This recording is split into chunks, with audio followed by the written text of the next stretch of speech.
Salut à tous et bienvenue dans ce nouvel épisode de Hoop Culture. Nous sommes ravis de vous retrouver ce dimanche, jour de fête des papas, veille de baccalauréat pour tous les bacheliers, s'il y en a qui nous écoutent aussi. Il y a des parents de bacheliers qui sont en train de faire comme ça chez eux en se disant que c'est peut-être pas le moment d'écouter Hoop Culture parce que le gosse est un peu stressos dans sa chambre. Soyez quand même les bienvenus. Théophile Omesser, lui, est presque est dans un des cadres, mais presque dans l'autre et pas encore. Mais on est ravis de te retrouver, mon ami Théo. Comment ça va? Écoute, ça va très bien. Un peu fatigué du coup sur les cadres. Tu m'as déjà perdu dès la première minute du Hoop Culture. Je sais pas du tout de quel cadre il soit. Je suis dedans, c'est le principal. Je suis bien dans l'un des cadres. Et ravi de te retrouver, ravi de vous retrouver. Et non, sinon, c'est justement la veille des examens. Tu sais, on révise plus jamais la veille des examens. Pierre, c'est le moment de se détendre, d'écouter des choses ou de regarder ses parents. Non, mais qu'est-ce qu'ils écoutent comme podcast à la con? Cela, c'est pas possible. Je sais pas ce qu'ils font tous les dimanches. Ça me motive pour avoir son baccalauréat et pouvoir se barrer de chez ses parents. Exactement. En tout cas, on est sûr que tu ne réviseras pas, toi, ton bac football, la vidéo, notre fameux réel où tu nous racontes un petit peu la semaine dernière. Enfin, c'était pas un réel, c'était il manquait juste un petit violon désaccordé en musique derrière. Et ce sur ta solitude ultime en nous parlant de l'ange vert, a.k.a. Joël, pas Bats du tout. Et donc voilà, donc ça a fait beaucoup réagir les gens. Et à propos de bac, il y a un commentaire qui nous a fait hurler de rire tous les deux.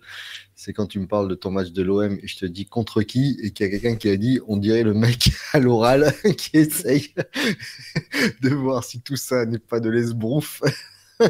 Et si tu es vraiment, vraiment l'escroc que tu prétends être. Donc voilà, j'ai détricoté un petit peu ce mythe de l'OM. J'aurais pu aller tellement plus loin. C'est un vrai regret quand je regarde ce réel de ne pas être allé plus loin, de ne pas avoir.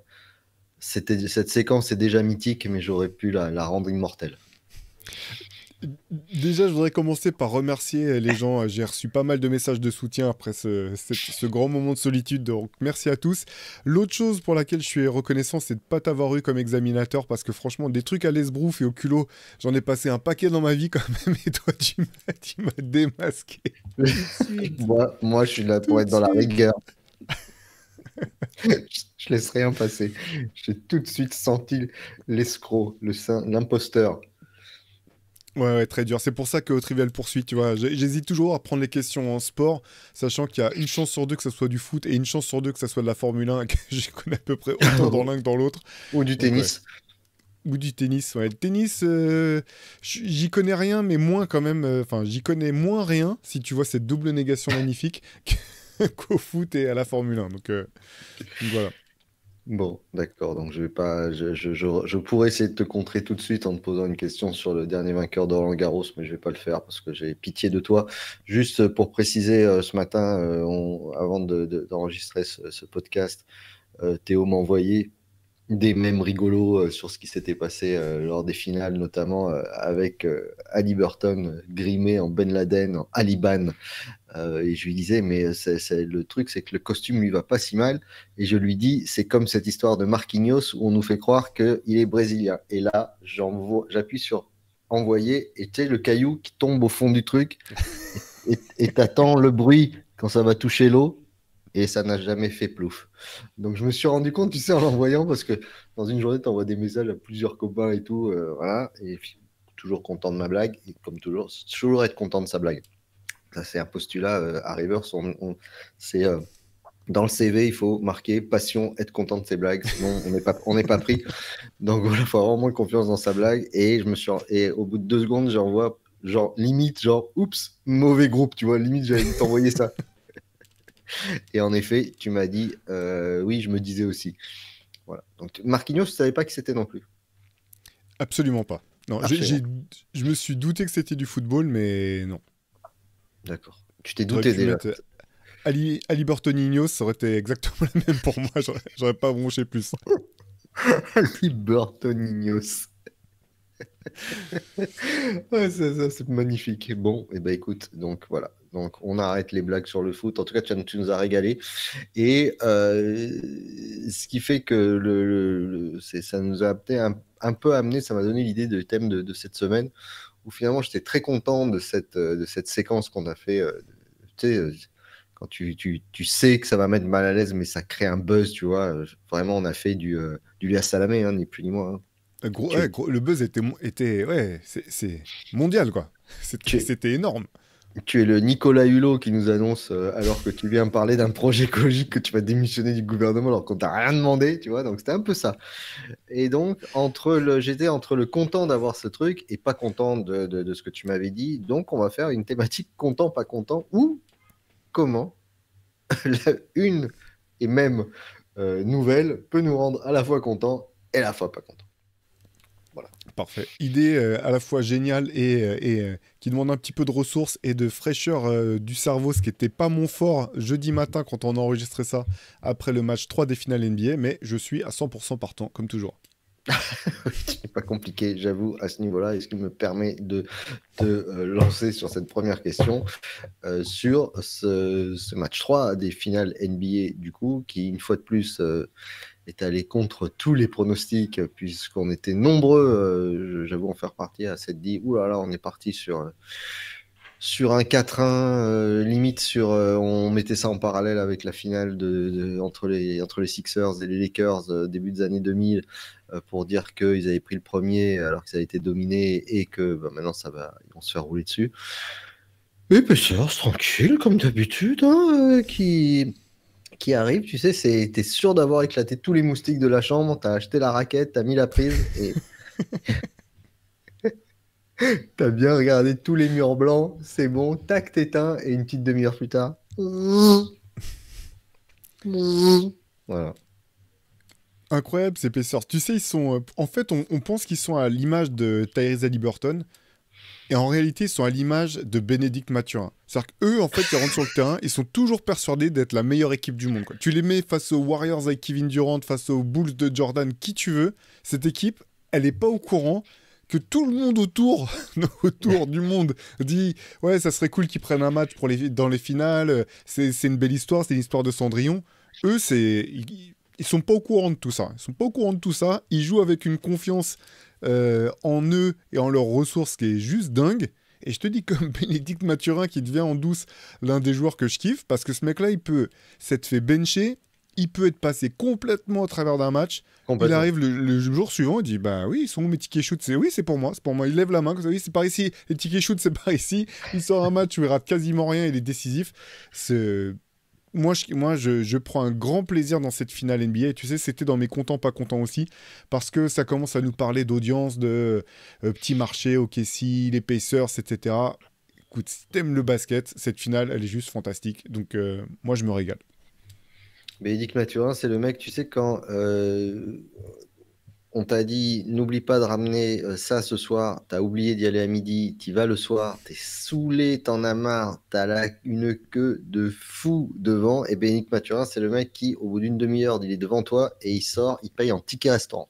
Il sort. Tout le monde est pressé, tout le monde a envie, mais lui, il a dit écoutez, les gars, moi, j'ai 22 minutes devant moi.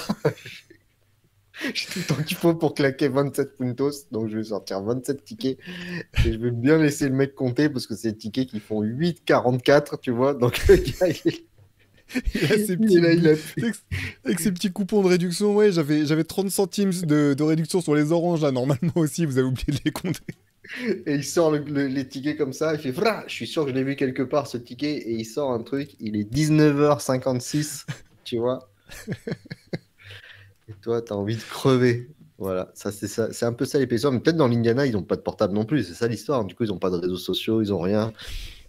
Il n'y a pas de joueur qui a un podcast, donc personne n'est au courant de rien dans les finales cette année. On a l'impression qu'il y a ça, tu sais, il n'y a pas de joueur avec un podcast. Incroyable. Qu'est-ce que ça peut foutre? J'ai jamais compris l'intérêt. Qu'est-ce que ça veut dire d'avoir un joueur avec un podcast? Ça veut dire qu'ils seront plus concentrés à voir, mais en tout cas, ouais. Moi, content des finales. De toute façon, après, les gens, ils disent, ouais, le niveau. Mais les finales, ça n'a jamais été le meilleur, le meilleur moment de l'année, finalement, à part certaines qui restent dans l'histoire, Mais il y a des séries de playoffs qui sont souvent de bien meilleur niveau que les finales dans une campagne de playoffs. Euh, donc moi, content, une finale NBA, je suis toujours content. Parce qu'il va y avoir un nouveau champion, donc content. Content parce que si c'est les Pacers, on pourra dire qu'en janvier, on a vu les champions NBA à Paris. Donc ça, ce serait complètement dingo parce qu'il n'y a pas grand monde qui allait en parler. Et pas content parce que je ne comprends pas ce que fait la Ligue en banalisant totalement l'événement. C'est-à-dire, il y a pas de logo sur les maillots, il n'y a pas de logo sur les nulle part.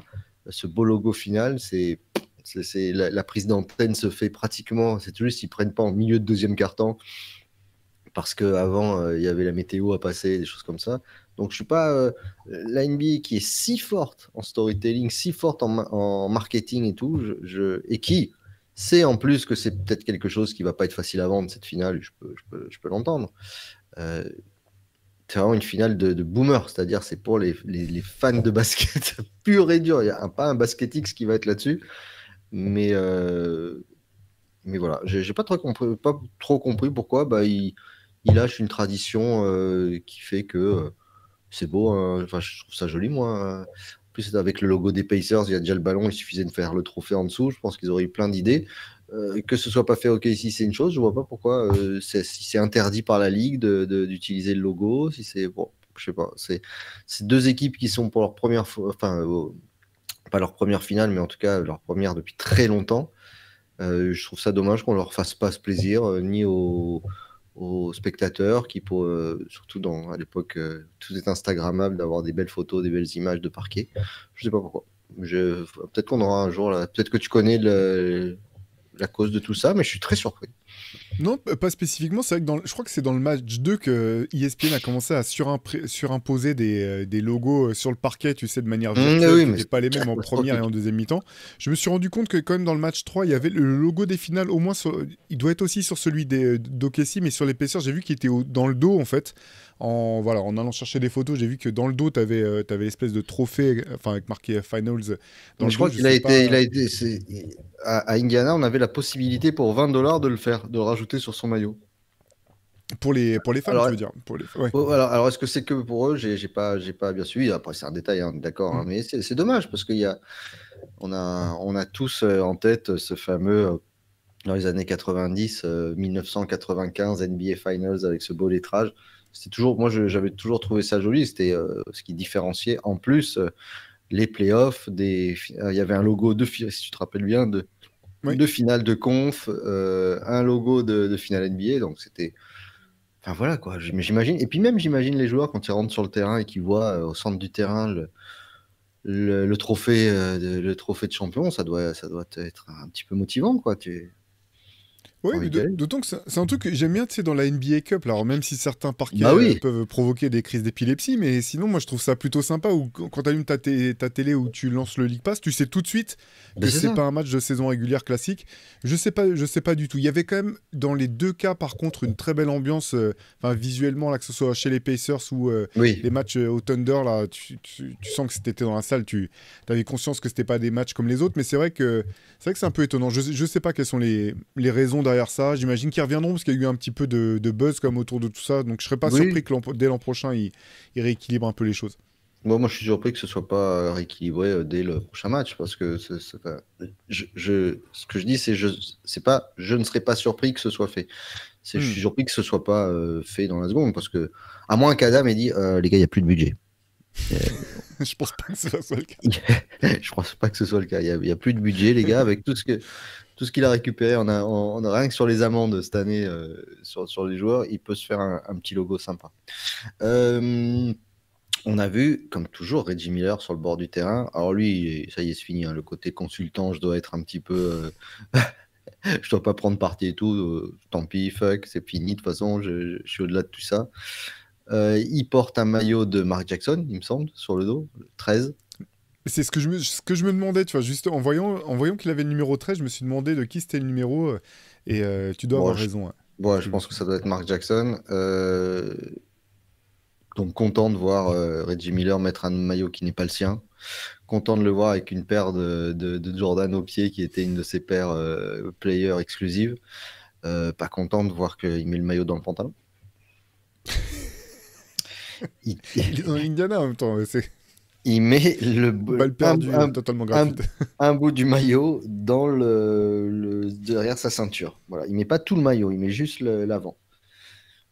Tu vois la photo, on dirait que le mec, il est à un concert de New Kids on the Block, début des années 90, step by step, et on s'en fout de toute façon, tout ça ne sera jamais documenté. Voilà. Il se doute pas que tout le monde va prendre la photo. C'est ça que j'aime chez lui. Remarque, quand tu le vois faire du vélo, le look qu'il a, la dégaine qu'il a à chaque fois, tu sens que le mec s'en tamponne. Ce qui est marrant du côté des Pacers, c'est parce que surtout, ça se voyait encore plus dans la série face à New York, mais tu sentais qu'il y avait. New York avait fait. Ils avaient sorti les stars, enfin un nombre de stars pas possible au premier rang. T'avais droit aux caméras en gros plan, que ce soit les anciennes légendes des Knicks ou voilà, des stars de la musique, du cinéma, de l'entertainment. Indiana, c'était un peu plus pauvre. Et hier, franchement, j'ai éclaté de rire parce qu'à un moment, il y a un gros plan sur un gars et Mike Breen dit tiens, il y a Rick Smith dans la salle. C'était pas du tout Rick Smith, c'était le père de DJ McConnell. Et après, tu le revois, les commentateurs parlent un petit peu de la relation entre le père et le fils, mais ça m'a tellement fait rire de me dire, putain, même un mec comme Mike Breen, tu sais, il y a quand même peu de. Ouais, voilà, on va pas se mentir, il y a peu de grosses légendes. Tu vois, même la série contre New York, ils étaient allés ressortir des joueurs des Pacers. C'était quand même pas des mecs qui ont marqué les mémoires au fer rouge. Donc c'est assez marrant, ça. Ah, je pense que la plus grosse célébrité qui va à chaque fois à Indiana, c'est Caitlin Clark, hein. Oui, oui, oui, c'est ça où à un moment, on a encore eu droit à Pat McAfee. Bon, ils nous ont pas passé tout le speech là, donc ça rien que de le voir, ça me fatigue. Mais effectivement, c'est vite compliqué. Je pense que tu as raison, hein. Je pense que Caitlin Clark, l'air de rien, doit être aujourd'hui.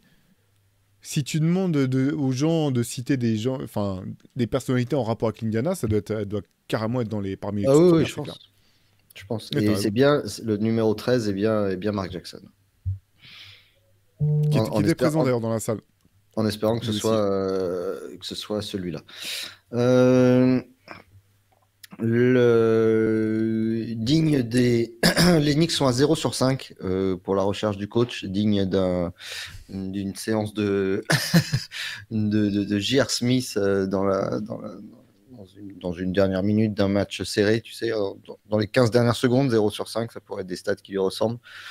On était content que les Knicks réagissent rapidement, finalement, en disant on va tirer sur le sparadrap, ça sert à rien d'attendre pendant des mois. On avait dit c'est pas mal pensé parce que du coup, on se dit que le nouveau coach va pouvoir construire tranquillement, drafter tranquillement, etc.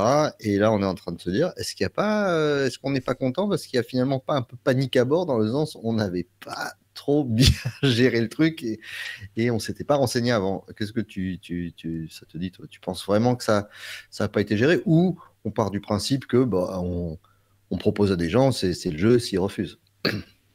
Non, je suis un peu catastrophé parce qu'honnêtement, moi, j'arrête, je le ressouligne à chaque fois parce que ce qu'a fait Thibodeau, c'est vraiment fantastique ce qu'il a fait comme boulot avec New York, mais je pensais aussi peut-être il touchait ses limites. Donc, quelque part, je m'étais dit, bah, le timing, il est bien, tu perds pas de temps, et pour une fois, les Knicks anticipent.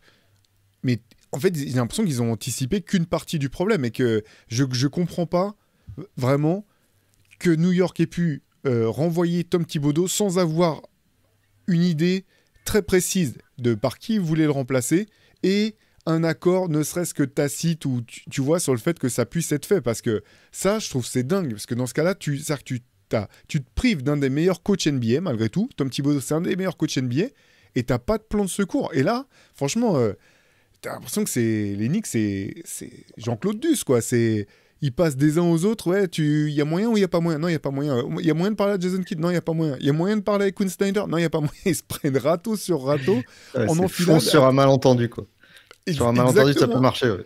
À tel point que dans le groupe WhatsApp là, qu'on a avec Shai et Antoine, quand on prépare les CQFR, il y en a un des deux qui dit ouais, ils ont demandé à Billy Donovan des Bulls.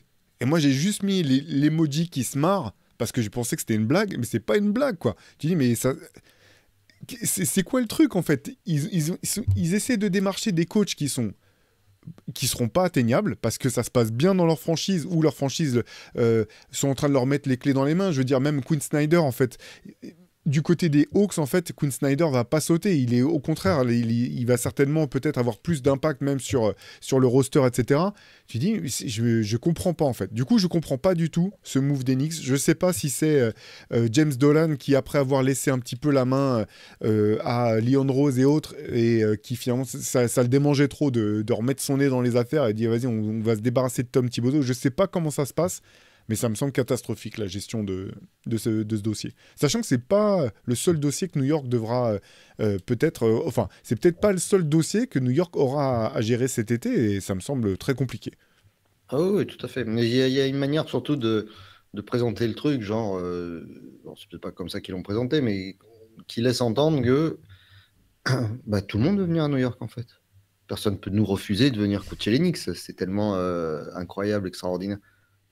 Oui ou pas. Enfin, au-delà du caractère attractif de la ville et ce que j'entends, mais il y a peut-être des entraîneurs qui savent que c'est, comme disent les Américains, un clusterfuck, et que c'est très difficile de concentrer un groupe quand on est dans une ville comme New York. Et il y a beaucoup de joueurs qui l'ont dit, hein, que c'était un Joachim Noah le premier qui rêvait de jouer là-bas, qui aurait tué père et mère pour jouer là-bas, et qui, quand il est arrivé, a dit enfin, il y a trop de tentations en permanence. C'est très compliqué de se concentrer uniquement sur le basket.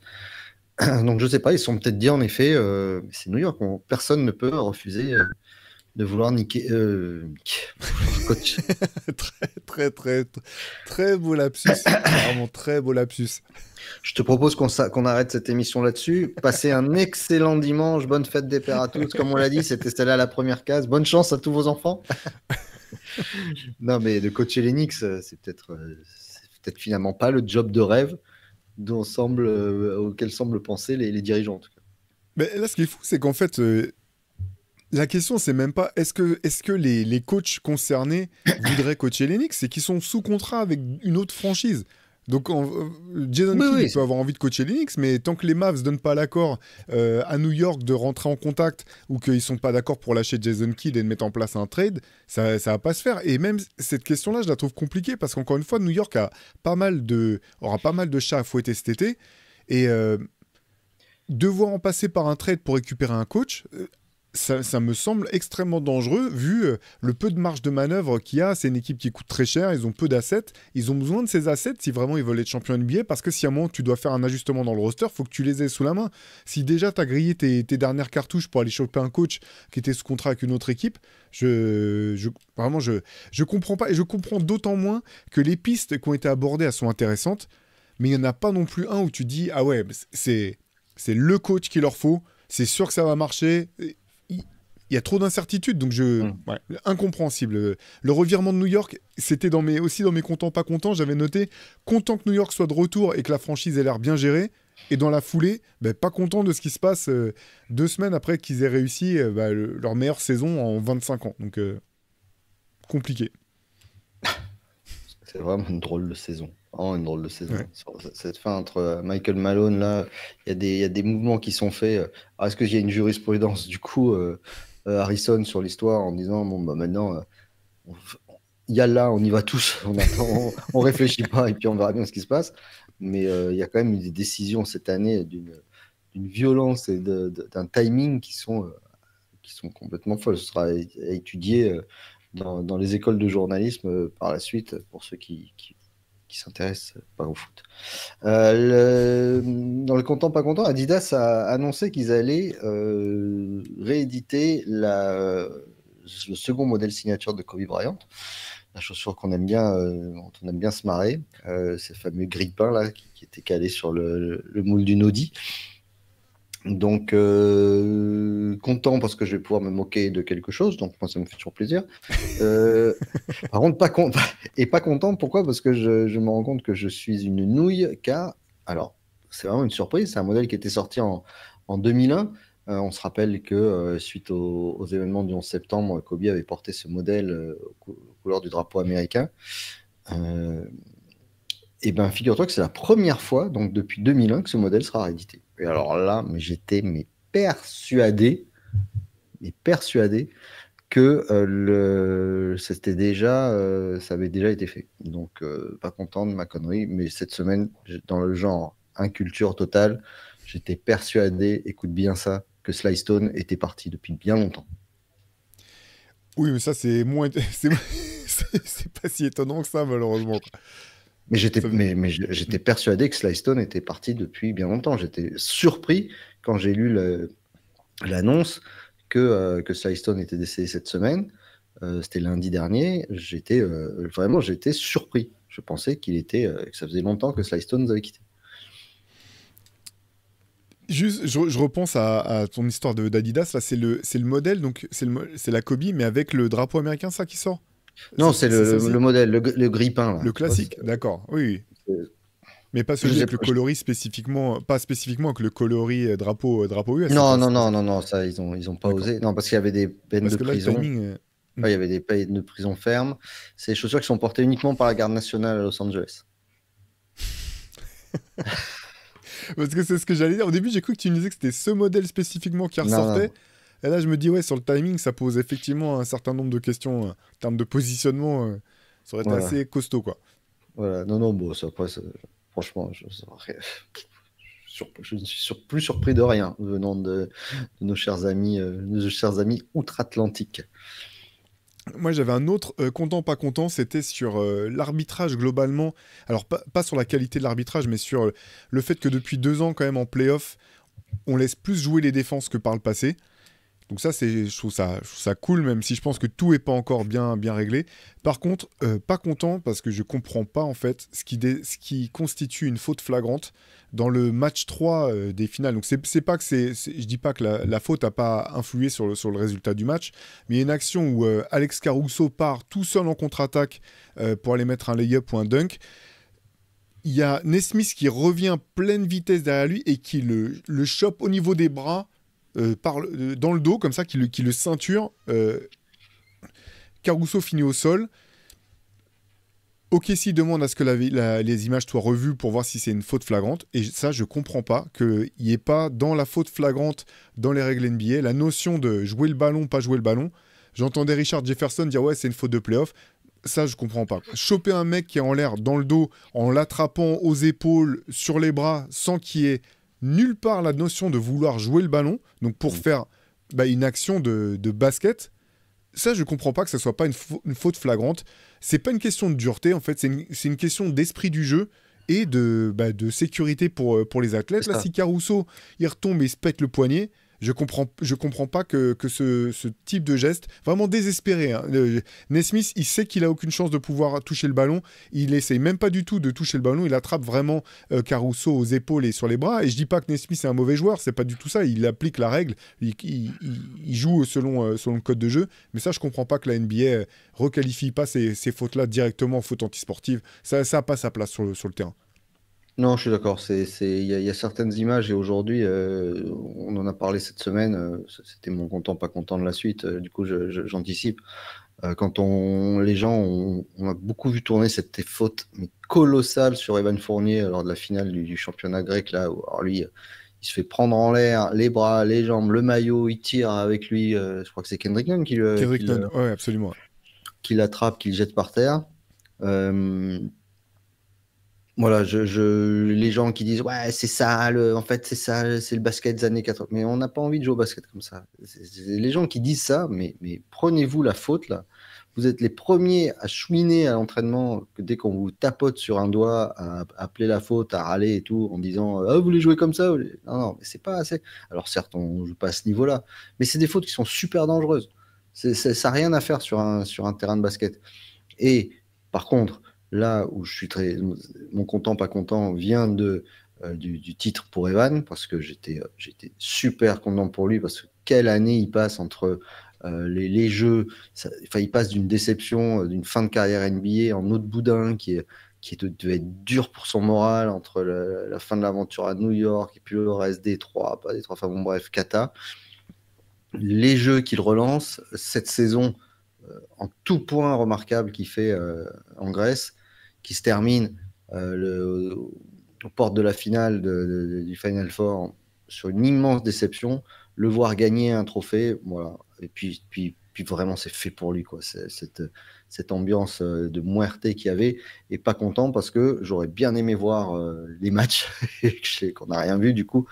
Parce qu'il y avait toutes ces rumeurs comme quoi presque le gouvernement allait annuler cette finale qui risquait de mal finir parce il y avait une violence dans les tribunes, sur le terrain. Et franchement, il a des. Alors, j'allais dire, il a des balls, Evan, mais il aurait mieux fait de pas les vider sur le public parce que c'était pas très joli ce qu'il a fait, si tu vois ce que je veux dire. Mais en tout cas, il faut en avoir pour se retrouver à un stade comme ça et leur faire le geste qu'il fait. Enfin, ça aurait pu, honnêtement, hein, j'ai vu pas mal d'images, notamment des gens qui filmaient la salle.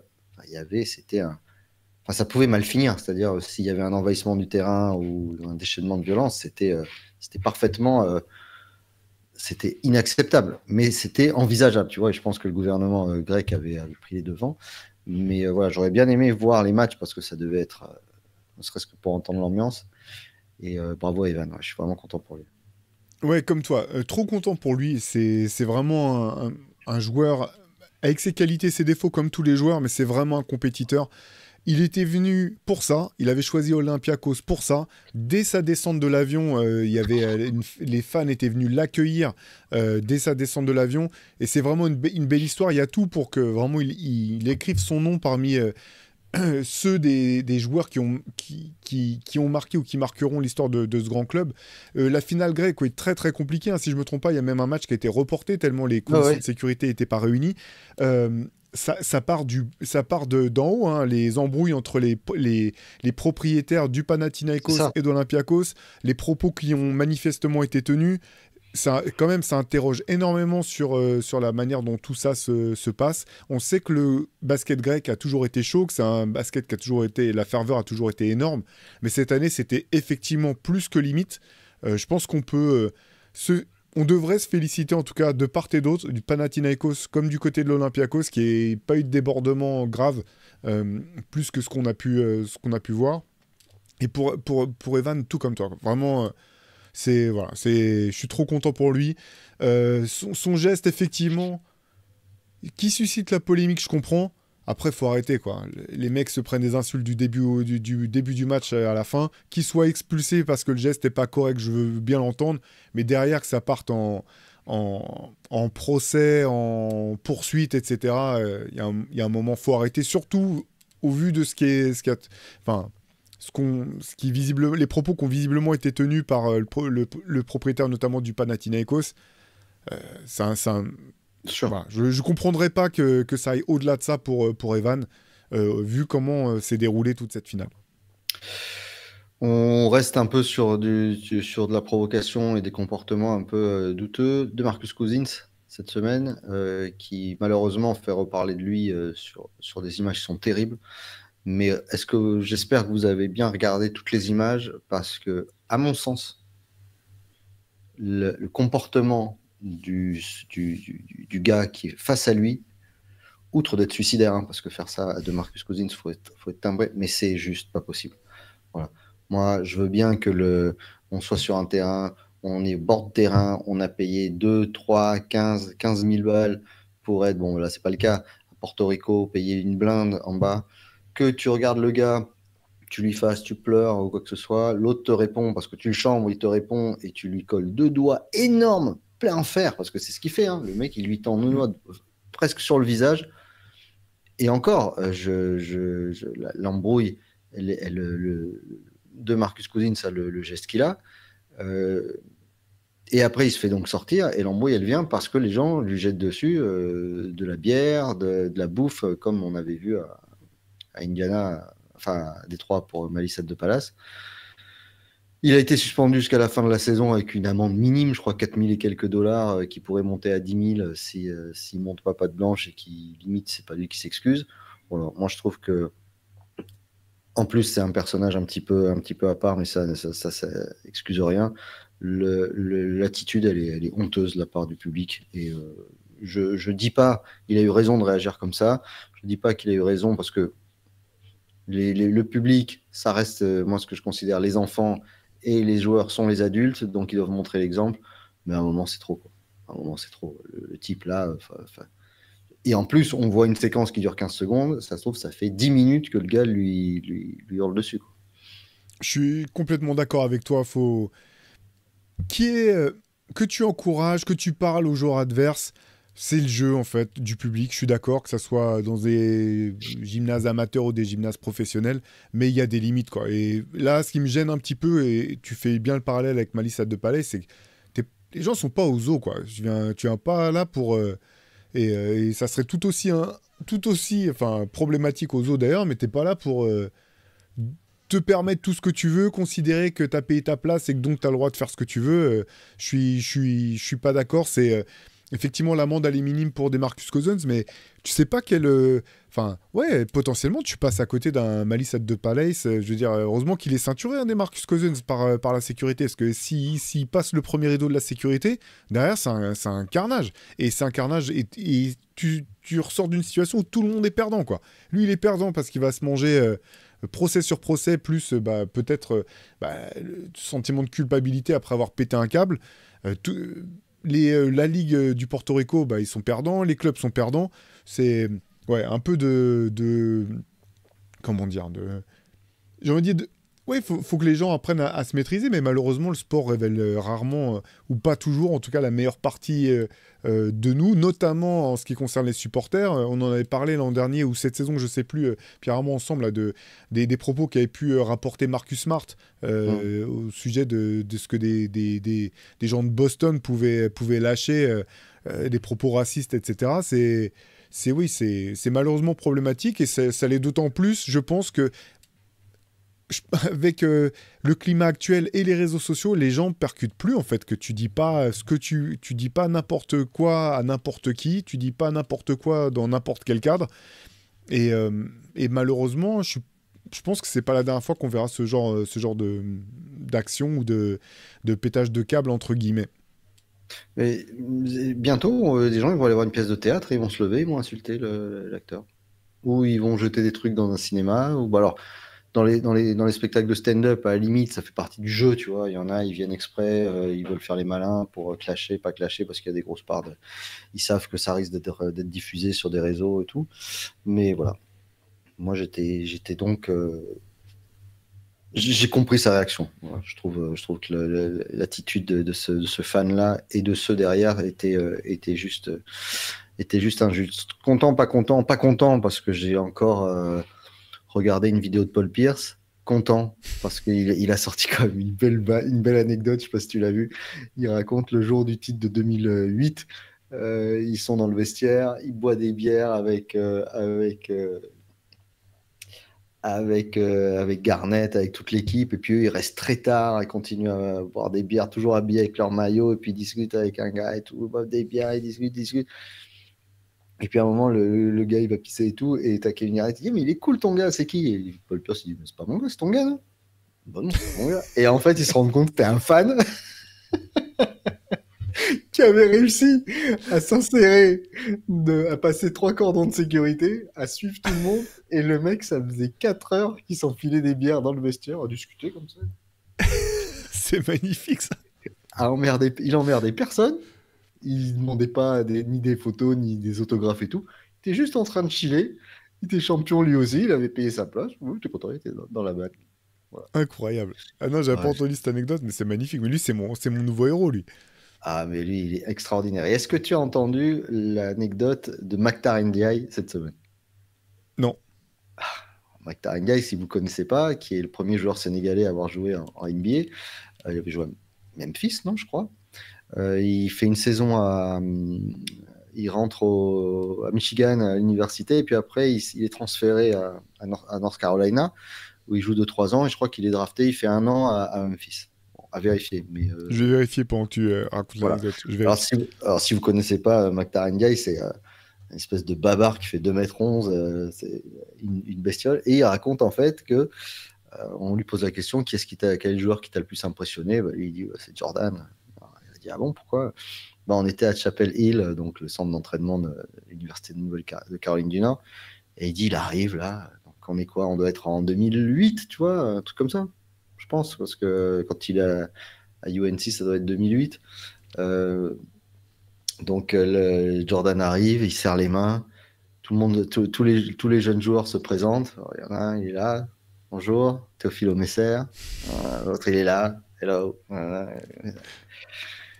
Et, euh, et il arrive, Jordan. Et NDID, lui, il était co-capitaine d'équipe. Et du coup, il voit arriver Jordan, tout le monde se met en ligne. Et lui, il bouge, il se met au bout de la ligne. Et son entraîneur, il me dit, je vois mon entraîneur qui me regarde et qui sait que je vais faire une dinguerie. Donc, il arrive, Jordan arrive, lui tend la main, l'autre lui serre la main. Et Jordan lui fait ton nom. Et NDI lui fait, et toi, ton nom? Alors, il dit, bah, moi, c'est Michael. Il dit, moi, c'est Maktar. Et il dit, t'as pas de nom? Et toi, t'as pas de nom? Alors, il dit, bah, moi, il dit, mais t'as pas, tu viens d'où? Il dit, bah, moi, je viens du Sénégal, d'Afrique. Il dit, t'as pas la télé en Afrique? Alors, il dit, attends, écoute bien. Il dit, t'as pas la télé en Afrique? Il dit, si, si. En Afrique, nous, on voit Hakim Olajuwon, c'est lui le GOAT. Sérieux? Alors, attends. Jordan, il s'en va, il fait, ah, t'es bon, toi, et tout. Et il se présente, il lui fait, bah, Michael Jordan, tout ça. Donc, lui, il dit, ah, Maktar Ndiaye. Et il dit, et du coup, l'autre, il se retourne, il fait, ah, t'es bon, toi. L'autre, Jordan, il va dans le vestiaire, il se met en tenue, il les taffe tous. Il les éclate tous. Les uns derrière les autres. Et il dit, quelques années plus tard, il va au Super Bowl, Maktar Ndiaye, et, euh, et il se retrouve devant une boîte de nuit et tout, et il voit arriver Jordan. Il essaye de rentrer dans la boîte, et il voit arriver Jordan qui passe comme ça. Et, euh, Ndiaye, il fait, hey Mike, comme ça. Et l'autre, il fait, hey Africa. Tu sais, il l'a reconnu comme ça. Africa. Et il fait Africa, ça va et tout. Il dit ouais, on essaye de rentrer et tout. L'autre, il se retourne à peine, il fait bah, appelle Hakim. Et il rentre. Sérieux? Oh non! C'est quel degré de bâtarderie de faire ça à un gamin. Mais le type, il a un processeur où en fait, il a 100 000 gigas de RAM, tu vois, et il a des cases pour tout. Il a des cases pour tout. Il a pas fait l'effort de se rappeler le nom du gars. Par contre, il s'était fait une note mentale de se dire, ce gars-là, si jamais je le recroise et que je peux lui mettre un taquet, quelle que soit la forme, je lui remets un énorme. Oh, il avait peut-être le nom, mais il l'appelait Africa parce que ça devait le faire marrer. Et il avait dû le croiser plusieurs fois. Mais putain, il avait dit si un jour il me demande quoi que ce soit, je lui dirais d'appeler Hakim. Incroyable anecdote. Ah ouais, l'anecdote elle est géniale. Comme quoi, voilà, on n'est pas content de passer du temps sur Instagram à scroller, mais des fois on est content de tomber sur des trucs comme ça. Et j'ai trouvé l'anecdote géniale. J'ai vérifié, c'était bien, mais c'était bien, c'était bien les Grizzlies. Je me demandais parce que c'était en 98-99, je me rappelais plus en quelle année les Grizzlies avaient déménagé de Vancouver hein, pour Memphis, mais après c'était bien Memphis. Et je pense que l'anecdote de Maktar à UNC, ça remonte, c'est plus vieux parce qu'il y était de 95 à 98. Donc ah ouais, d'accord. Ouais, c'est plus ancien que ça, parce qu'après, il a longtemps joué en pro. Oui, voilà, 95-98. J'avais 10 ans d'avance. Moi, j'étais sur 2008, tu vois. Ouais. Oui, donc il arrive avec un Jordan dans son énième prime. C'est ça. Magnifique, ces deux anecdotes. Je les connaissais pas du tout. Là, très, très bonne.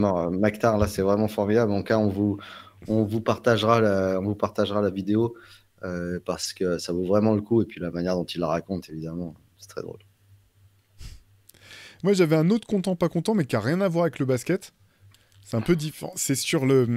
Je me faisais la réflexion que ça avait jamais été aussi facile d'écouter de la musique, de trouver tout ce qu'on cherche, tout ce qu'on veut. Il suffit que tu me parles d'un artiste et 3 secondes plus tard, je peux sortir sa discographie. L'outil qui est le streaming pour la musique, c'est vraiment incroyable pour les amoureux de la musique. Par contre, vraiment pas content quand même de la manière dont ça fonctionne. La monétisation et la rétribution des artistes, c'est quand même un scandale sans nom, vraiment sans nom.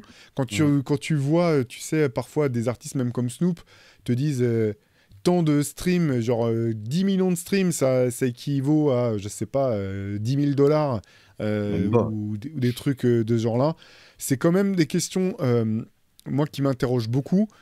Le problème, c'est que ça ne peut bouger et ça ne bougera à la marge que si le public, finalement, se rend compte qu'en tant que consommateur, c'est peut-être aujourd'hui plus efficace qu'un bulletin de vote, même si tu veux pouvoir influer sur un certain nombre de choses.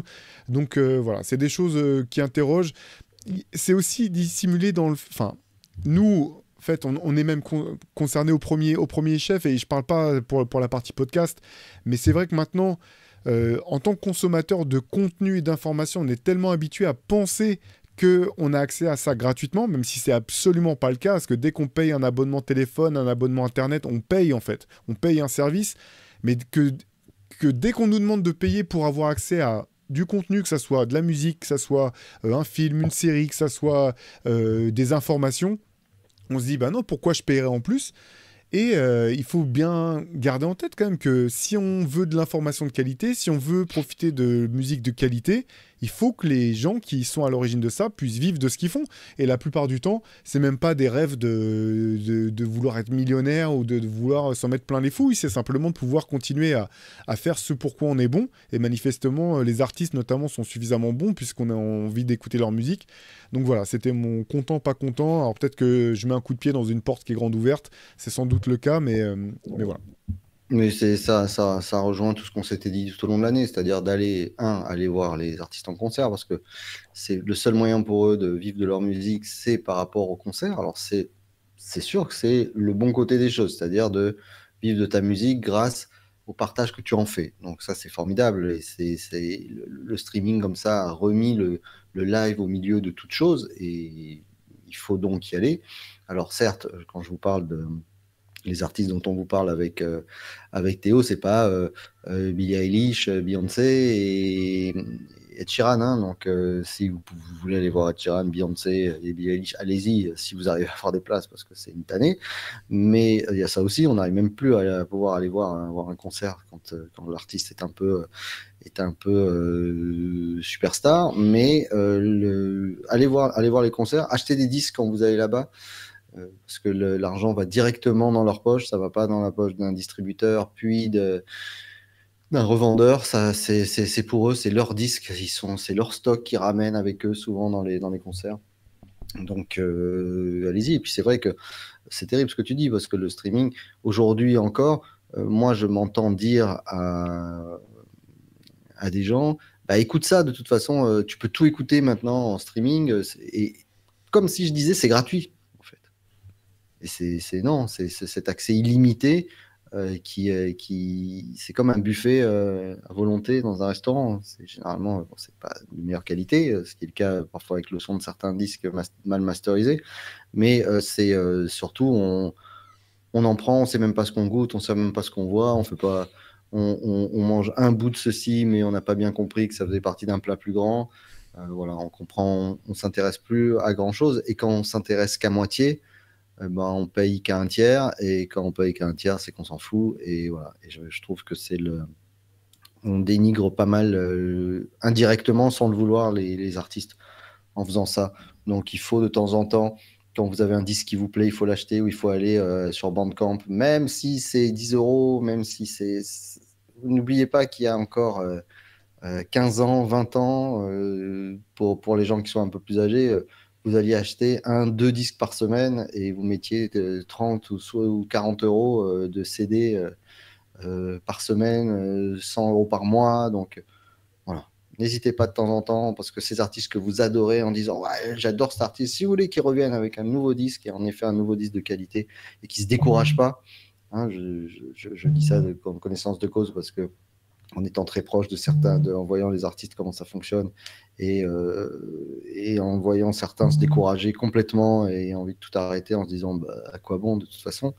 Donc continuez à soutenir de la même manière que vous soutenez Rivers, puisque les infos vous les avez souvent, hein, sur basketsession.com, mais regardez, vous allez quand même soutenir, je sais que parce que vous avez envie de savoir ce qui se passe dans le MOOC, mais je sais aussi que dans votre manière de voir, c'est soutenir Rivers parce que vous considérez que c'est de la qualité, mais pour continuer à faire de la qualité, bah, faut soutenir un petit peu.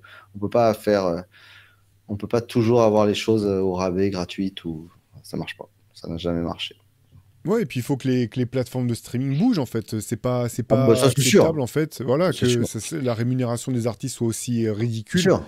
C'est sûr. C'est quand même complètement fou de te dire que au bout du compte, on perd. Tu vois, mais je m'inclus dans le truc. En fait, on est tous comme ça. On va être prêt à mettre beaucoup d'argent dans un téléphone. On va être prêt à mettre beaucoup d'argent dans son abonnement Internet ou sa télé ou sa chaîne IFI. Mais si t'as rien à y passer, t'as juste Ouais. un truc en plastique et en métal qui coûte extrêmement cher, fait très peu recyclable, qui te sert à rien en fait. Et j'ai l'impression Mhm. que finalement, la répartition de l'argent qu'on est prêt tous en tant que consommateurs à mettre, elle n'est pas dirigée vers ce qui vraiment nous procure du plaisir, parfois même du bonheur. Donc voilà, encore une fois, hein, j'ai rien de révolutionnaire, mais ça pose problème quand même, je trouve. Oui, oui, puis surtout, pour prendre un parallèle, par exemple, quand tu veux euh, les livres numériques, par exemple, eux, ils sont pratiquement au même prix, ou en tout cas, l'auteur, enfin, le livre va être à 15 euros sur Apple Book ou Kindle ou quoi que ce soit, alors qu'il est à 17 en librairie. Bon, ben voilà, ben c'est toujours là, au moins, on paye quelque chose qu'on a qui nous appartient. Là, enfin, après, moi, je me mets à la place des jeunes aujourd'hui. Tu l'as en streaming toute la journée. Qu'est-ce que tu vas aller finalement l'acheter, tu vois, Mais c'est pour ça que je place le pour problème du l'enregistrer. côté des plateformes, parce qu'en fait, ces plateformes, elles génèrent énormément d'argent. Donc, Bien si sûr. énormément d'argent, ça veut dire qu'il y en a plus que tu peux donner aux artistes, en fait. Et moi, je blâme personne qui écoute de la musique en streaming. Moi, j'en écoute en streaming, Bien sûr. tu vois, et je comprends que tout le monde n'ait pas les moyens de aller systématiquement voir des concerts. On en a parlé à plusieurs reprises. En plus, c'est vrai que grosso modo, le prix des disques a énormément augmenté, les places de concert ont aussi augmenté, donc tout ça, je le comprends. C'est pour ça que je place vraiment le truc sur les plateformes de streaming, et malheureusement, ça viendra pas d'elle-même. La plateforme Bandcamp dont tu parles, c'est quand même, je pense, la plus, de loin, la plus, comment dire, correct. Je sais pas si je peux Pour les utiliser un artistes, autre oui, bien terme, tu sûr. me diras. Voilà, en termes de ça, les Bandcamp Friday, etc. Mais derrière, il faut qu'il y ait une pression un peu médiatique quoi, autour de ces questions-là, parce que c'est pas acceptable. Surtout quand tu vois que certaines plateformes, notamment Spotify, en plus, misent sur les intelligences artificielles pour te créer de la musique artificielle qui va générer aucun... Où là, il n'y aura même pas besoin de renvoyer de l'argent à des ayants droit ou à des créateurs parce que tout sera fait de manière artificielle au sein même de la maison Spotify. Il y a un moment, on marche sur la tête. C'est quoi, de la musique de robot pour des robots qui regardent de la musique, qui écoutent de la musique de robot. Enfin, c'est... Voilà. Ou alors de faire un petit peu comme c'est fait sur les plateformes, en tout cas d'achat de bouquins. C'est-à-dire, tu as les 30 premières pages qui sont gratuites, que tu peux télécharger. Et si elles te plaisent, bah, tu continues. Bah, là, ce serait pareil, de dire, bah, voilà, t'as deux morceaux sur les... Si l'album fait 15 morceaux, tu en as deux. Tu veux la suite, c'est 5 euros. Pas très cher. Tu vois, ou je dis 5, ça peut être 3. Mais Tu vois, 5 et 3, ce serait déjà magnifique quand tu vois combien rapporte. Enfin, tu vois, en streaming. ce serait 3 euros pour tous les morceaux qui sont là. Bon, voilà. Sachant qu'en plus, le format numérique aujourd'hui, enfin, tu te rappelles avant quand tu achetais un vinyle, tu avais le format numérique avec. Oui, Tu te rappelles, tu avais la carte. Maintenant, la tu l'as petite même carte. plus, Ouais. ça. Ouais. Maintenant, Certains, ils se font même plus chier avec ça. ouais, c'est à la marge. Il y a certains petits labels le font. Je crois que Mellow Music, tu vois, le fait encore un petit peu, mais Ouais, mais c'est voilà. avant, c'était tout le temps. Et bon, et puisqu'on est sur la question, je vais un peu plus loin. Il y a un autre élément qui est moi qui me fait cogiter, tu vois, sur le fait que toutes ces choses maintenant soient dématérialisées. Le plus grand danger, bien entendu, c'est le fait que maintenant tout puisse être altéré aussi.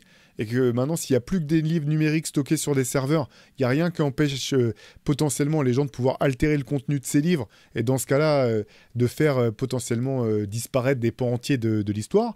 Et de manière plus triviale, pour la musique, tout n'est pas disponible en streaming non plus. Moi, il y a des tas de choses des morceaux qui figurent parmi mes préférés, qui sont pas disponibles en streaming. Et ce qui est un peu dommage, c'est qu'une fois encore, finalement, l'omniprésence du streaming fait que ça dirige quand même d'une certaine manière la manière dont les gens consomment, ce qui Bien les sûr. intéresse. Le jeu des algorithmes, autant c'est cool parce que ça peut te permettre de découvrir des choses que tu connais pas, et en même temps tu sais pas quelles sont les volontés qu'il y a derrière tout ça. Donc je trouve, comme pour toujours en fait avec Internet et les réseaux sociaux, c'est un outil incroyable d'ouverture sur le monde et de connaissances, d'apprentissage. Mais il faut avoir conscience, je pense, c'est peut-être le terme simplement, que il y a des choses en dehors. Tout n'est. Enfin. Il faut rester curieux, c'est ça que j'ai envie de dire. Ça peut pas remplacer la curiosité naturelle. Et quand tu cherches, que tu fais l'effort de chercher, tu finis toujours par trouver des choses qui ne te seraient pas tombées dans la bouche toute cuite, pardon, et qui sont souvent même plus.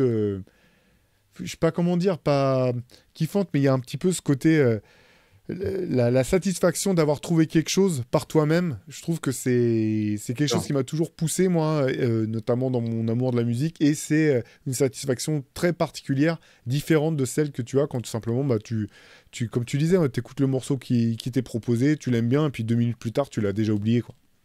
Oui, puis en plus, il y aurait tellement de bonnes choses commercialement, tu vois. Imaginez, je sais pas, t'es fan des Roots, par exemple, eh ben, si tu dépenses, mettons, pour les Roots tant, eh ben, ça te débloque des contenus un peu inédits, avec des morceaux, avec un live, voilà, ça te débloque un live. Tu parlais du live de D'Angelo l'autre jour, eh ben, ça te débloque 2 morceaux d'un live tu vois, il y aurait plein de choses à faire pour déjà continuer à faire en sorte que le format album soit quelque chose. Parce qu'un album, c'est une œuvre. C'est comme si les gens aujourd'hui lisaient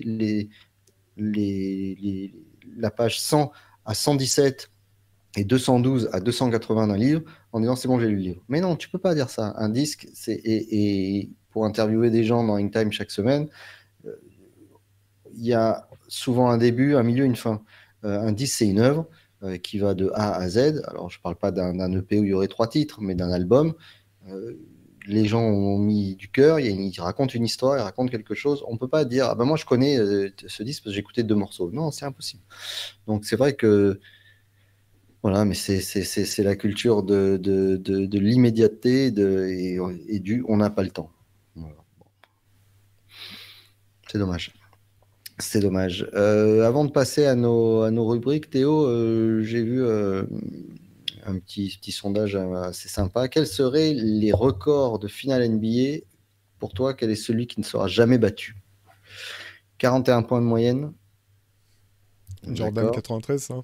Voilà. 39 lancers francs dans un seul match. 30, c'est Dwayne Wade 2006, ça. Non. Non, c'est Shaq, je ne sais pas quelle année. 40 rebonds dans un match pour Bill Russell. 8 finales d'affilée avec 2 équipes différentes pour parler de LeBron James. 8 titres d'affilée. 6-0 en finale avec 6 titres de MVP. 11 bagues ou un joueur qui a perdu la finale mais qui est MVP. Qu'est-ce qu'on ne reverra jamais? Bon, après, moi, je trouve que les 8 titres d'affilée, ça n'a aucun sens. Donc, j'ai peut-être envie d'enlever ça, mais Parce que c'est effectivement, en fait, celui qui est sûr, bah, c'est enfin, c'est le dernier que tu as donné, parce que maintenant, on donne, c'est quasiment un critère discriminatoire. Si ton équipe a perdu, tu peux pas être MVP, ce que je comprends pas. Donc ça, c'est quasiment sûr. Enfin, c'est sûr. Sinon, j'aurais dit, comme toi, 8 titres d'affilée, je pense que c'est impossible. Et je pense que les 8 finales disputées d'affilée de LeBron, je pense que ça sera pas battu. Je, je vois pas vraiment de scénario, que ça soit avec 2 équipes différentes, une équipe, tout ce que tu veux. C'est un truc de malade et c'est vraiment, j'ai toujours pas compris aujourd'hui qu'on ait pu utiliser cette stat pour la retourner contre LeBron en disant il a perdu plus de finales qu'il n'a disputé. Cette série de finales disputées, elle est hallucinante, totalement folle. C'est, je pense, même potentiellement le meilleur argument pour ceux qui estiment que c'est le plus grand joueur de tous les temps. C'est un argument fantastique et incroyable. C'est celui aussi, alors c'est pas tout à fait la même stat, mais les 9 finales en 12 saisons de Magic Johnson font que moi aussi, je continue de militer pour dire il faut que la discussion ne peut pas être qu'autour de 2 joueurs, il faut prendre plus de joueurs quand on parle du GOAT. Donc ouais, c'est les stats qui me seraient venus en tête. Quand tu as dit 40 rebonds sur un match de finale NBA, c'est un truc de dingue, mais je le conçois plus facilement que ça puisse être fait sur un match extraordinaire, complètement dingue, 3 prolongations, un joueur qui se démène comme c'est pas possible ou qui a un tel avantage physique qu'il est au-dessus. Mais les autres stades dont on a parlé, j'ai beaucoup de mal à imaginer qu'elle puisse être battue. bah, je suis d'accord avec toi. Je suis bien d'accord, je n'ai rien à rajouter là-dessus. On va parler musique maintenant, Théo. Qu'est-ce qui t'a tapé dans l'oreille cette semaine? Allez, je vais commencer en trichant directement parce que c'était mon coup de cœur de la semaine dernière sans l'avoir écouté. Je vous avais annoncé que Evidence allait sortir un nouveau morceau le soir même du jour où on a enregistré le Hoop Culture. Il est sorti entre-temps, le morceau s'appelle Nothing to See Here et il est à la hauteur de ce que j'espérais. C'est vraiment l'un des artistes que j'aime le plus, je pense. L'un des rares, voire très rares rappeurs qui ne cesse de progresser. Alors que souvent, dans le rap, on est souvent vite nostalgique. On se dit, ah, le premier album ou le deuxième album, c'était extraordinaire. Et puis après, c'était en baissant. Je trouve que, voilà, Evidence, j'adore cet artiste. Et donc, son nouveau morceau Nothing to See Here, qui est annonciateur d'un nouvel album, est vraiment super cool. Donc, voilà, je vous réengage à nouveau à aller l'écouter. Est-ce que, Théo, ça t'est déjà arrivé de laisser des artistes à un certain moment ou des gens et de les retrouver presque 20 ans plus tard en te disant, en ayant l'impression de les avoir laissés pile là où tu les avais laissés, de les retrouver là où tu les avais laissés? Des artistes qui sont un peu perdus entre-temps, tu veux dire, ou du Non, coup, non, pour lesquels c'est-à-dire que rien n'a changé. Ah, rien n'a changé. Hmm. Ou rien n'a changé. Non, non, je pense pas. Il y a rien qui me dit comme ça. Alors, je vais t'amener à Philadelphie avec un duo, Mister Eon et DJ Mighty, The High and Mighty, qui vient de ressortir un disque cette semaine qui s'appelle Sound of Market. Quand j'ai vu la pochette et quand j'ai écouté le disque, alors je suis pas un spécialiste universel de High and Mighty, évidemment, j'ai certains disques, mais pas tous. Et je me suis dit, putain, ils ont dû rééditer ce disque parce que c'est marrant, c'est vraiment le son d'avant, c'est la pochette, l'artwork est le même, un peu passé et tout, et pas du tout. C'est vraiment un nouvel album d'Iron Mighty qui est sorti, qui s'appelle Sound of Market, avec plein de. En plus, quand j'avais regardé au début les invités, je vois Cool Kiss, je vois Large Professor, Alchemist. Alors, je vais vous dire, il y avait Breeze Brewin, MC Search, Sadat X, tu vois, enfin toute cette bande-là. Je me suis dit, tiens, ils ont dû rééditer, et pas du tout. Et donc, je vous conseille 1000 fois d'aller écouter Sound of Market. Pour moi, c'est le meilleur disque de rap comme on l'aime qui est sorti en 2025. Je crois, il y a pratiquement 15 titres. Donc, c'est pas là pour rigoler. L'artwork est génial. Le logo n'a pas bougé. C'est collé comme au début des années 2000. Et le dernier album, c'est 2005. Donc, bravo. Donc, super content, mais pas content parce que il y a eu une réédition de leur premier album de 99, Home Field Advantage, qui a été réédité et qui coûte 50 balles. Si tu viens de le rater? C'est pas la réédition, non, ça c'est l'édition Ouais, d'origine. voilà. Mais on était super raccord parce que c'était mon coup de cœur en fait, le nouvel album de High and Mighty. Ah Là, ben je vous voilà. montre, c'est leur premier album qui était sorti sur Rawkus, donc Ah en ben c'est ça. 99 exactement. Bah, Ouais, 50 balles, ouais. la réédition, là. 50 euros. Donc, fait chier. Ouais, c'est pas Ouais, content. bah c'était un de mes autres, on peut en reparler content, pas content, là, sur la recrudescence du vinyle, mais les prix est complètement tarés et dingo qu'on nous impose aujourd'hui. Juste deux mots sur Iron Mighty, parce qu'effectivement, je l'avais mis comme coup de cœur, et je te rejoins dans le sens où c'est... ils ont su rester dans la même veine, effectivement, qu'il y a 20 ans. Et il faut savoir qu'effectivement, ils sont de Philadelphie, que Mr. Ion est un énorme fan de sport. Voilà, le premier album, là, s'appelait Home Field Advantage. Ils avaient comment dire, leur structure qui s'appelait East Coast... Eastern Conference All Stars, ils ont sorti plusieurs disques sous ce nom-là. Et ouais, ce qui est sympa, c'est qu'il y a toujours plein de références sport, et il y en a plein nouveaux dans ce disque-là. Et il y a une phase de The Old Drug, Your Old Drug, pardon, qui est toujours très bon, qui m'a fait mourir de rire, où dans son morceau, il dit Je traite le micro comme Luka traite Rudy Gobert, qui m'a C'est fait ça. éclater de rire, parce qu'en fait, je m'attendais pas du tout à cette phase-là. Donc voilà, à un moment, Ion parle de Terence Stanbury, enfin il y a plein de références pointues qui sont savoureuses. Bon. Et tu valides le disque. Absolument. Bon. Aux C'est grandes bien. dames de mon pote Daniel qui était un grand fan de NMIT, qui était super déçu, alors que moi peut-être que Moi, je m'attendais, tu vois, j'ai peut-être pas tant d'attentes que ça, donc j'ai trouvé très très cool. Et le morceau dont tu parlais, Cool Key, c'est excellent aussi. ouais, ouais. Et moi, c'était donc le morceau Prism avec Large Pro Ouais. que j'ai trouvé ultra efficace. Mais bon, tout est parfaitement efficace. Et c'est vraiment comme si enfin, retrouver tes potes là où tu les avais laissés la dernière fois. C'est-à-dire qu'il n'y a rien qui a changé. Et j'ai trouvé que le fait de garder ce côté très vintage, même sur la pochette, était une excellente idée.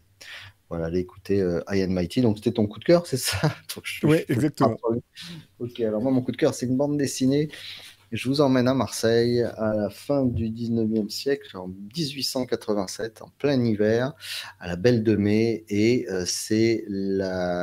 dans les ateliers de manufacture de tabac qui étaient les ouvrières, c'était que des ouvrières qui étaient là, et voici les premières grévistes donc qui avaient fait grève là-dessus, qui s'organisent sans syndicat pour faire grève sur leurs conditions de travail. Donc voilà, ça s'appelle la Belle de Mai, et c'est une histoire qui est souvent mise à l'honneur à Marseille, on en parle souvent. Donc quand on va à la Belle de Mai, notamment à la friche, puisque la friche de la Belle de Mai, bah, c'est là que se passe cette histoire, les anciennes manufactures de tabac. Donc voilà, si vous êtes fan de Marseille ou si vous êtes même juste Marseillais ou même pas, ça vous intéressera. C'est une histoire qu'il faut connaître sur ce féminisme exacerbé comme on l'aime dans les usines et dans ce droit à faire valoir un droit de grève qui était totalement interdit et totalement aberrant pour beaucoup de gens en 1887. Donc voilà, c'est passionnant. Ça s'appelle La Belle de Mai, fabrique de révolution de Mathilde Ramadier et Élodie Durand. Et c'est dans l'excellente maison d'édition Futuropolis qu'on connaît très bien. Et j'encourage, hein, si vous n'êtes pas marseillais et que vous allez à Marseille pour visiter, ça vaut vraiment le coup d'aller à la friche. C'est un lieu super sympa. Et si vous y Ouais. allez le mardi soir, vous aurez peut-être le plaisir de croiser Pierre Armand ou Élodie Rama. Donc ça vaut encore plus le coup.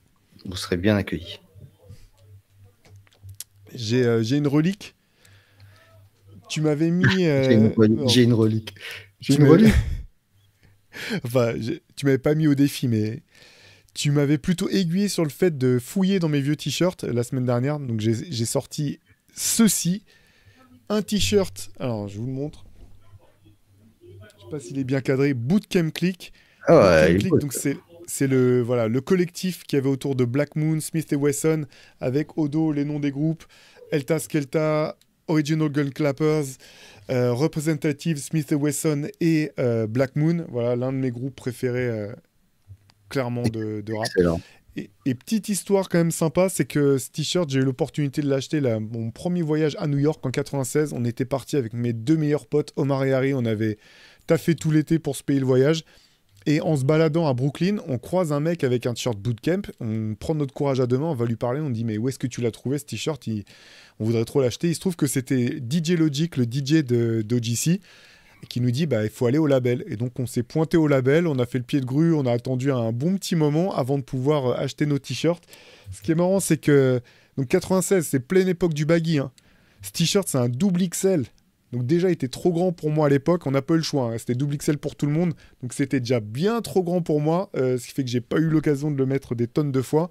Mais dans le content, pas content, content, trop content d'avoir le t-shirt, encore plus content parce qu'on croise Rock de Elta Skelta, le très grand, le plus grand, donc trop content, le mec hyper sympa, il kiffe trop de voir qu'il y a des Français qui viennent lui dire qu'il faut qu'ils viennent faire des concerts en France, que les gens kiffent Bootcamp et tout. On prend une photo avec nos appareils de l'époque. Je vais pour faire développer les photos. Et mon pote Harry qui a pris les photos avait laissé son doigt devant l'objectif, donc les photos sont jamais sorties. Et aujourd'hui encore, 30 piges plus tard, je continue de... Ça reste mon frangin, tu vois, mais je continue quand même de lui en vouloir d'avoir foiré cette photo qui aurait été le highlight de notre voyage. C'est-à-dire que toujours ton copain comme sur ton t-shirt, mais il a quand même une cible sur le dos en permanence. C'est ça. Euh, En tout cas, le t-shirt est très beau. Moi, je vais t'en sortir un aussi.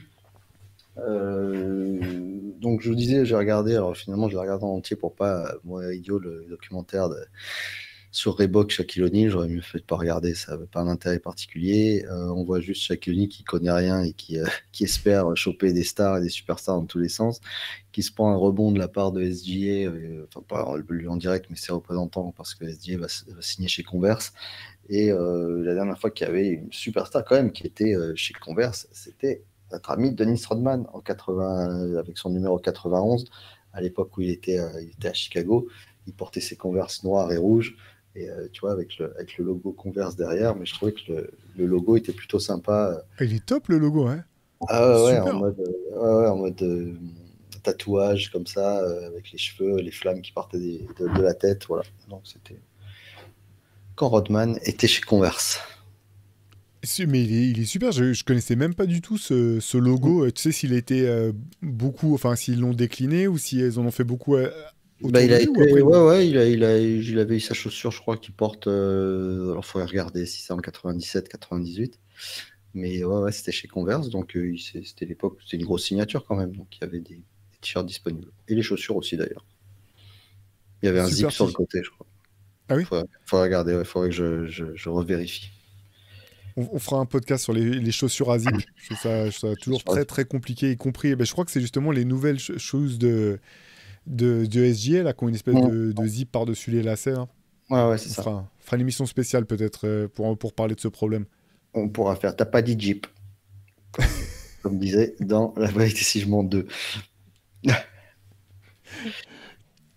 Magnifique, Eh magnifique. ben, on va finir sur Bon, cette phrase totalement idiote. restons là-dessus, ça me semble très bien. Vu la manière totalement débile dont a commencé ce Hoop Culture, je pense que c'est très bien qu'on termine de... Voilà, c'est raccord, tout est bouclé. Pierre Armand, merci encore, bon week-end.